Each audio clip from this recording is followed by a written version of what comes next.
Hello, I'm Mizo. Today we're going to discuss another of the stupid Marxist stuff. It's called trickle-down economics.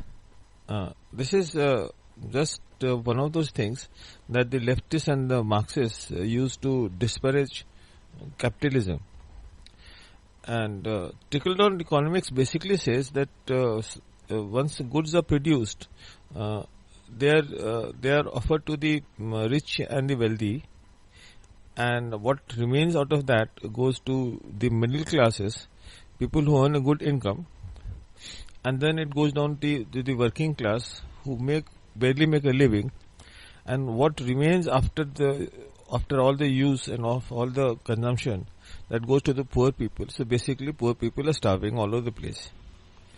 This is the basic premise of the trickle-down economics, and in a way it is right. It is right. This is the way things work from about 300,000 years back, where our ancestors, first humans,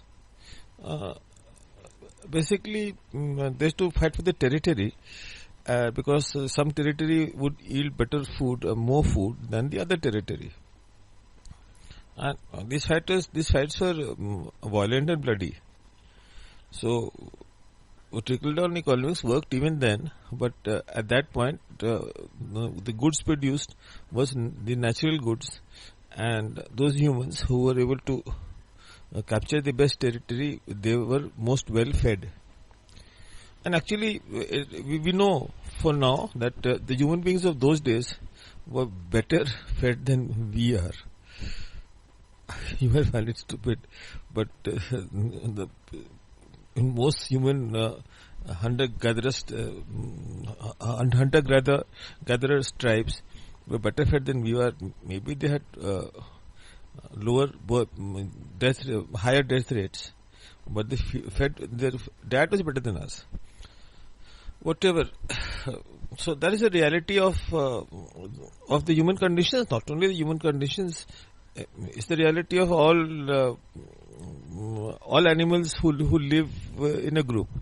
It's the reality of lions,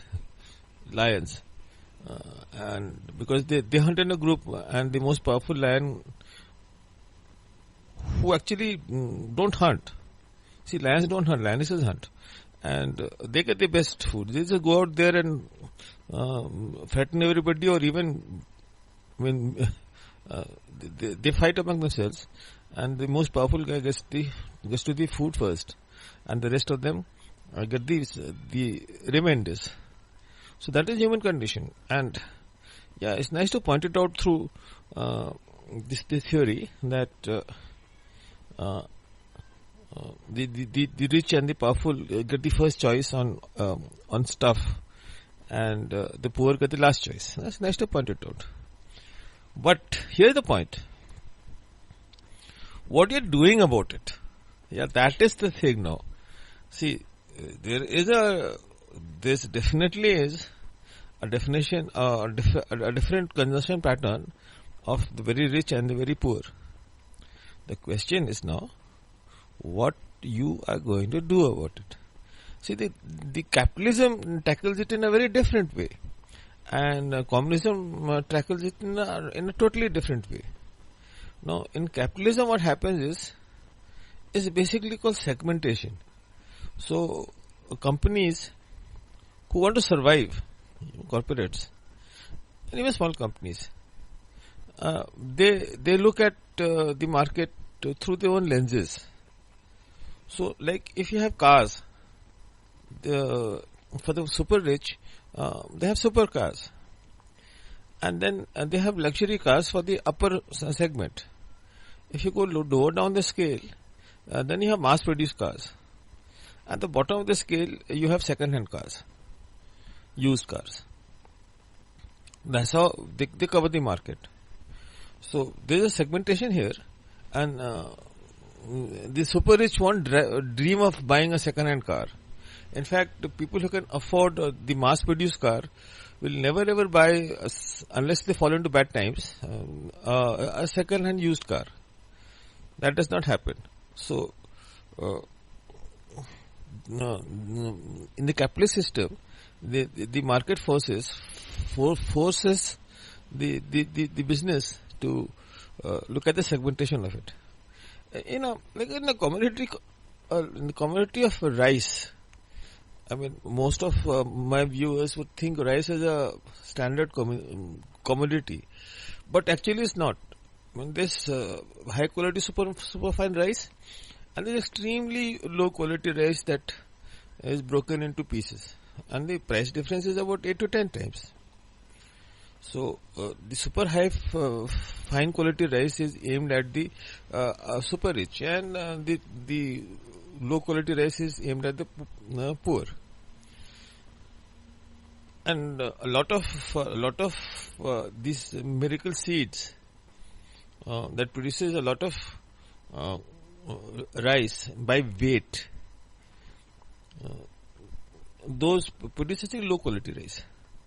So it's not that the low quality rice is less nutritious than the high quality rice. In fact, it could be the other way around. The low quality rice could be more nutritious than the high quality polished rice.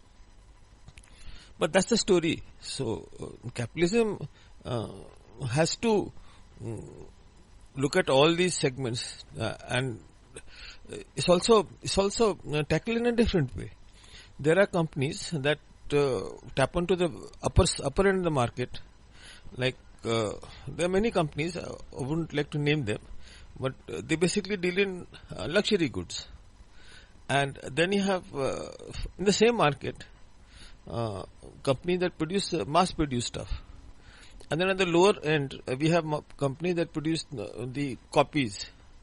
So clothes and handbags and even cosmetics, stuff like this is highly segmented. So a company that produces upper end, the topmost high quality clothes, what high quality? But you can say the most fashionable clothes. They won't dream of doing this stuff in mass production, because they'll ruin their brand. And and then there are people who are producing the copies of this high quality upper end products, and they just concentrate on the price and not on the stuff. So this is the way the capitalist system works. In fact, within the same company, to get to the poor people, they cut down the size of the product. So you have sachets of coffee which is sold to the poor, and for the rich they have proper coffee tins. That way, this segment, even shampoos sold that way. You have small sachets for the poor, and big bottles for the rich. And then there's further segmentation in shampoos, with luxury shampoos and ordinary shampoos. You see, basically they're all shampoos. It's not a big deal actually. All of them are shampoos, and it's not that if you buy some shampoo at a very high price, it will be better than a shampoo that is sold at a lower price. It's nothing like that. But obviously the companies want to make a profit and they want to cover the market, so they do it by various different means. So the capitalist system tackles this disparity in consumption by segmentation. And it's always true. If there's a capitalist system everywhere, you can study any product, and every product you will find that, even like televisions, like there's a television out there. You can see in the background that television. Well, that television cost me $200, and a similar television costs you about $2,000. Not much of a difference in picture quality, unless the specifications are different. So you can buy a television for $200 and you can buy a television for $2,000. There will be a slight difference in picture quality, but you can get along. No problem there. So even in compute, like the PC I'm looking at, it cost me about $200, and you can buy a similar computer for $2,000, which will perform say 10%, 20% better than this.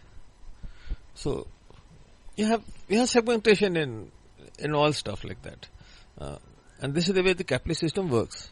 The capitalist system looks at consumption inequality, and they have to address every single segment.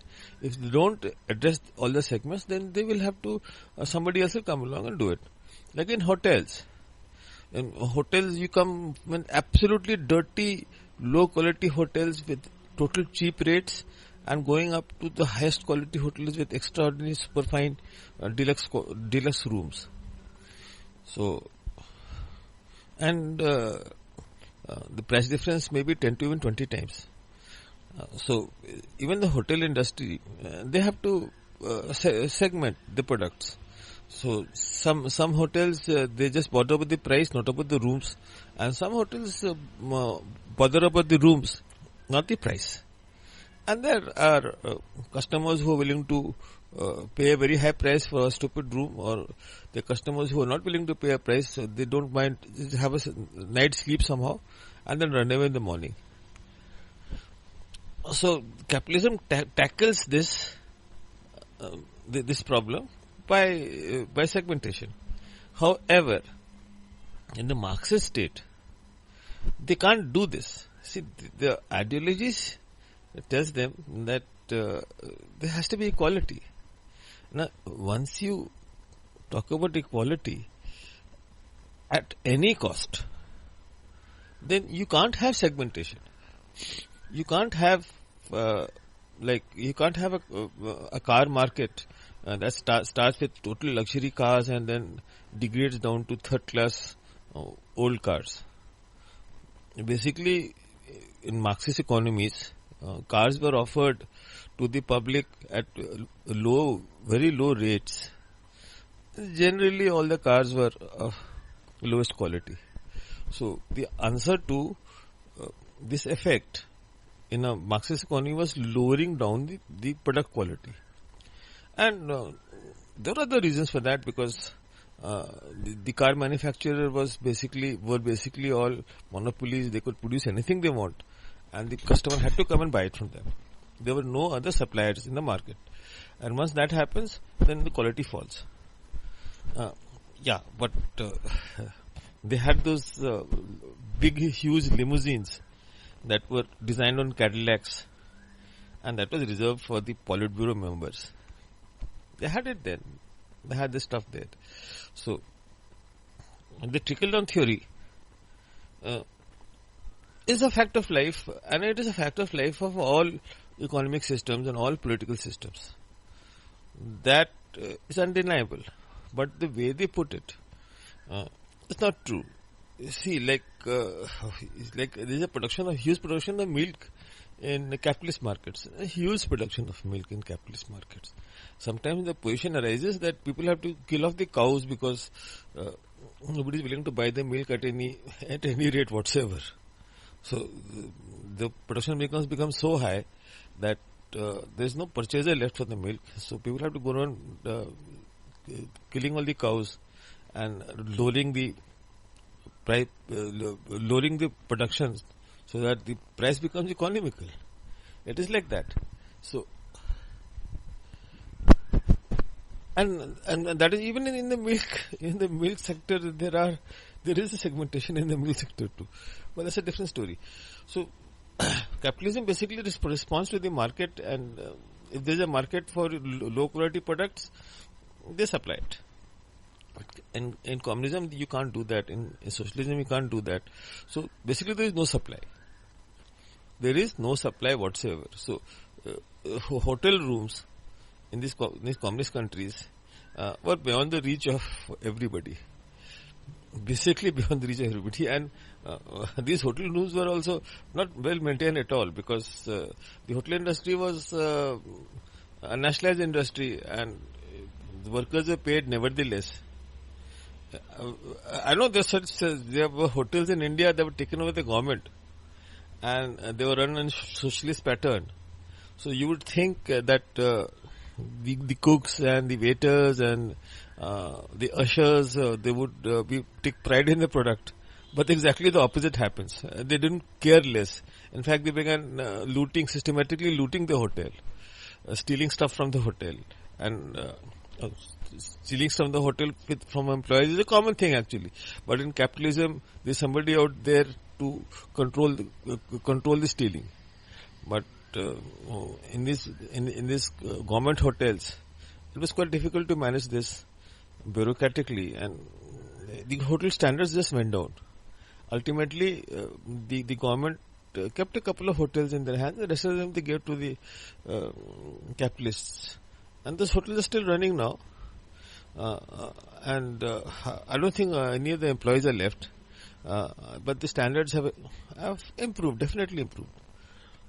So I've seen it within my lifetime, this thing happening. So I will end with a interesting story that the leftists keep on saying about this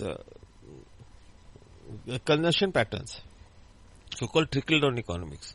What they say is capitalism is a big horse that is fed with oatmeal, and the oatmeal goes through the big horse, and it comes out as excreta. So the big horse represents the rich and the powerful, and the excreta remains is what remains for the general public.